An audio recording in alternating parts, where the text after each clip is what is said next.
پھر دن ہوا پرانی رات کا، کرے سو شکر ہم خدا کی ذات کا، خدا کی ذات کا نیا پھر دن ہوا۔ آج کی آیت۔ یسوع نے ان کی طرف دیکھ کر کہا، یہ آدمیوں سے تو نہیں ہو سکتا، لیکن خدا سے سب کچھ ہو سکتا ہے۔ متی 19:26 آیت۔ عزیزو، اگر ہم پاکستان کے شمالی علاقہ جات کی کھلی فضاؤں میں جائیں، وہاں قدرت بڑے ہی دلکش انداز میں خدا کی عظمت کے گن گاتی خوبصورت رنگوں اور نظاروں سے سجی دکھائی دیتی ہے، اور پھر کچھ ایسے مناظر دیکھنے کو ملتے ہیں کہ عقل تھم رہ جاتی ہے۔ مثلاً ایک بڑے پتھر کی دراڑ میں اگا ہوا ہرا بھرا درخت، جبکہ اس کے آس پاس دور دور تک نہ زمین نہ مٹی دکھائی دیتی ہے۔ پھر سخت زمین سے پھوٹ کر نکلتا صاف شفاف پانی، اور ایک بڑے سے پہاڑ کے دامن سے قطرہ قطرہ نکلتا ٹھنڈے پانی کا چشمہ، اور کہیں ابلتے گرم پانی کے چشمے، ایسا اور بہت کچھ بھی۔ یہ سارے قدرت کے وہ انوکھے اور دلچسپ کرشمے ہیں جن کے وجود کو انسانی عقل ماننے کو تیار نہیں، لیکن یہ خدا کے وہ عجائب ہیں جنہیں ہم کھلی آنکھوں سے دیکھ رہے ہیں۔ بے ساختہ زبان اقرار کرتی ہے، بلا شبہ یہ سب کچھ اس کی مرضی کے تابع ہے۔ وہ قادر خدا یہ سب کچھ کرنے کی قدرت رکھتا ہے۔ عزیزو، بنی اسرائیل پر اخیا بادشاہ کے دور میں خدا نے ایلیا نبی کو کہا کہ اخیا بادشاہ کو بتا دے کہ ان برسوں میں نہ اوس پڑے گی نہ میں برسے گا، جب تک میں نہ کہوں۔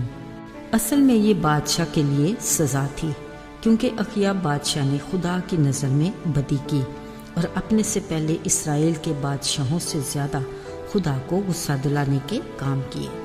بادشاہ کو خدا کا پیغام دیتے ہی ایلیا کو خدا نے کہا کہ ریت کے نالے کے پاس جو یردن کے سامنے ہے جا چھپ، اور تو اسی نالا میں سے پانی پینا، اور میں نے کووں کو حکم کیا ہے کہ تیری پرورش کریں۔ سو ایلیا نے خدا کے حکم کے مطابق ویسا ہی کیا، اور کوے اس کے لیے صبح کو روٹی اور گوشت اور شام کو بھی روٹی اور گوشت لاتے تھے، اور وہ اسی نالا میں سے پیتا تھا۔ عزیزو، یہ فرضی کہانی نہیں بلکہ خدا کے کلام کا سچا واقعہ ہے جو حقیقت میں رونما ہوا۔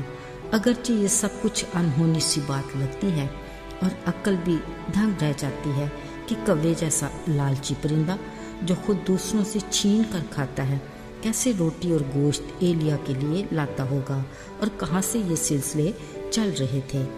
مگر غور طلب بات یہ ہے کہ کووں کے لیے یہ خدا کا حکم تھا، اور پھر قادر مطلق خدا کی مرضی ہو تو کچھ بھی ناممکن نہیں۔ یہ کیا، اس سے بھی بڑے اور ناممکن کام ہو سکتے ہیں۔ یاد رہے، ہمارا خداوند وہ خدا ہے جو پتھروں سے پانی نکالتا، بحر کلزم میں خشک راستہ بناتا۔ وہ کووں سے اپنے بندے ایلیا کو روٹی اور گوشت کیوں نہیں کھلا سکتا؟ عزیزو، وہ قادر خدا ہے جو فطرت کے خلاف اپنی قدرت کو ظاہر کرنے کا اختیار رکھتا ہے، اور ایسے عجیب کام کرتا ہے جن کو انسانی عقل کسی طور بھی قبول نہیں کرتی۔ وسیع کائنات ہی کو دیکھ لیجئے، عجائبات کا مجموعہ جو ہماری عقل سمجھ سے باہر اور ادراک سے پرے ہے۔ یہ اس کے ہاتھوں کی کاریگری ہے، کوئی چیز بھی اس کے اختیار سے باہر نہیں۔ کسی بھی کام کا مشکل اور ناممکن ہم انسانوں کے لیے تو ہو سکتا ہے، مگر اس عظیم خدا کے لیے کچھ بھی دشوار نہیں۔ داؤد نبی نے اپنے زبوروں میں کئی بار خدا کے عجائبات کا بیان کھلے لفظوں میں کیا، کیونکہ اس نے اس کی عظمت، قدرت اور قوت کو بڑے قریب سے دیکھا تھا۔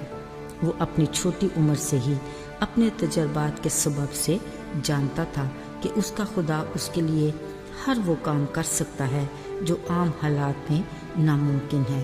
اس نے اس بات کی گواہی بھی دی کہ جب اس کی بھیڑوں کے جھنڈ میں سے کوئی ریچھ یا شیر بھیڑ لے جاتا تھا تو وہ بغیر ہتھیار کے صرف خدا کے ایمان کی بدولت بڑی دلیری سے ان کا مقابلہ کرتا، انہیں ہلاک کر کے اپنی بھیڑ چھڑا کر لے آتا۔ وہ ایمان سے جانتا تھا کہ اس کا خدا اس کے لیے بہت کچھ کر سکتا ہے جو اس کے لیے ناممکن ہوتا۔ دیو قامت سورما چاہتی جولیت کو بھی اس نے خدا کی غیرت اور محبت کے فقط ایک ہی پتھر سے موت کے گھاٹ اتار دیا۔ داؤد ایک مثالی کردار کا مالک تھا جس نے خدا کی عظمت اور قدرت کو پورے طور پر جان لیا، اور اسی سبب سے اس نے خدا کی حقیقی قربت کو حاصل کر لیا۔ آئیے دعا کریں۔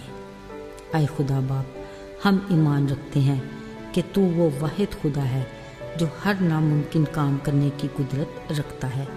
کبھی ہماری زندگی میں بھی ایسے حالات اور ایسے مسائل آ جاتے ہیں جن کو حل کرنا ہمارے لیے ناممکن ہے۔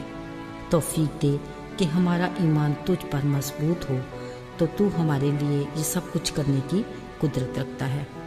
ہمیں اپنی رفاقت میں آگے بڑھنے کا فضل دے، یسوع کے پیارے نام میں، آمین۔